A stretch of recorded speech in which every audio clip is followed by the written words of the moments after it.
This is the United Nations Secretary General, António Guterres. Exactly 1 week ago, I briefed the Security Council about the alarming situation in Lebanon.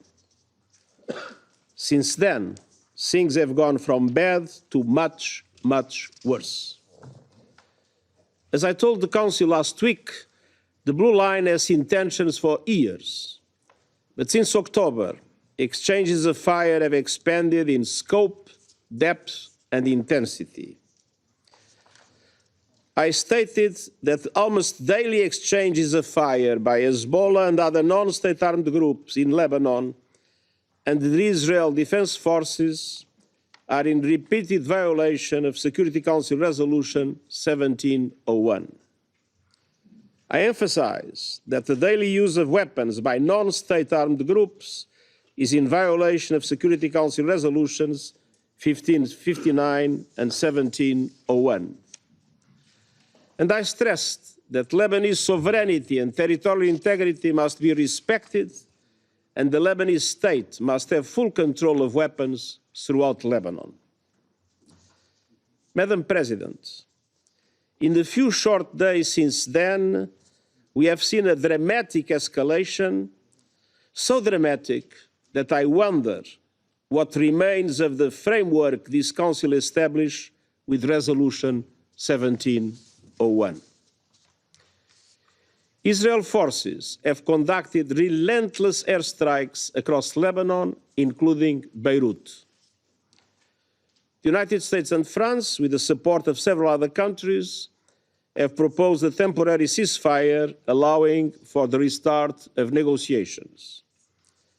Israel refused that proposal and stepped up its strikes, including bombing the Hezbollah headquarters where its leader was killed. And Hezbollah has continued rocket and missile attacks on Israel. And yesterday, the Israel Defense Forces conducted what it stated were limited incursions into southern Lebanon. UNIFIL peacekeepers remain in position, and the UN flag continues to fly despite Israel's request to relocate. I reiterate our deep appreciation to the military and civilian members of our UN peacekeeping force, UNIFIL, and to troop contributing countries. The safety and security of all UN personnel must be ensured. Madam President, civilians are paying a terrible price, which I utterly condemn. Since last October, more than 1,700 people have been killed in Lebanon, including over 100 children and 194 women. Over 346,000 people are confirmed to have been displaced from their homes, and government estimates put this number as high as 1 million. Another 128,000 people, both Syrian and Lebanese, have crossed into Syria. The UN has mobilized all its capacities to provide urgent humanitarian aid in Lebanon, and I ask the international community to fully fund our appeal. Since October 8th, Hezbollah attacks on Israel have killed 49 people, with over 60,000 people displaced from their homes. It is absolutely essential to avoid an all-out war in Lebanon, which would have profound and devastating consequences. Madam President, yesterday, Iran launched approximately 200 ballistic missiles towards Israel. It stated it was in response to the killings of Hassan Nasrallah and the Islamic Revolutionary Guard's Corps Commander Abbas Nilforushan last week, as well as that of Hamas leader Ismail Haniyeh in Tehran in July. Millions of people across Israel and the occupied Palestinian territory were forced to seek shelter. One person was killed from the Iranian strikes, a Palestinian in the occupied West Bank.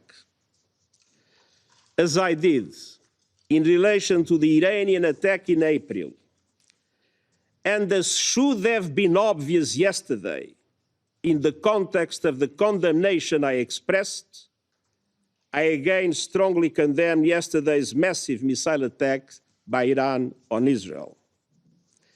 And these attacks, paradoxically, do nothing to support the cause of the Palestinian people or reduce their suffering.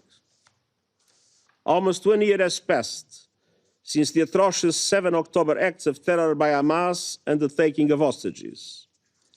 And since last October, Israel has conducted in Gaza the most deadly and destructive military campaign in my years as Secretary General.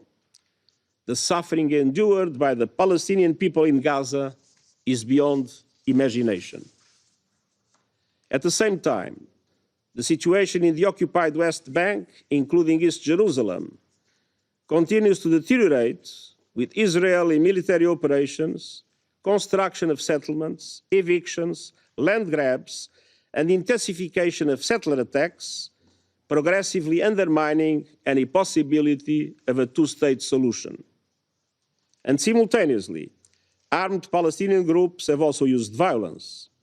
Hamas has continued to launch rockets, and just yesterday, 7 Israelis were killed in a terror attack in Jaffa. Madam President, the events of the past week, the past months, and indeed nearly the past year make it clear.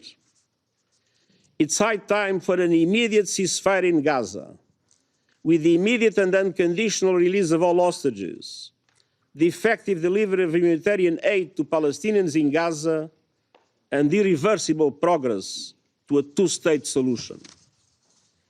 It's high time for a cessation of hostilities in Lebanon, re-election towards full implementation of Security Council resolutions 1559 and 1701, paving the way for diplomatic efforts for sustainable peace. It's high time to stop the sickening cycle of escalation after escalation that is leading the people of the Middle East straight over the cliff. Each escalation has served as a pretext for the next. We must never lose sight of the tremendous toll this growing conflict is taking on civilians. And we cannot look away from systematic violations of international humanitarian law. This deadly cycle of tit-for-tat violence must stop. Time is running out, and I thank you.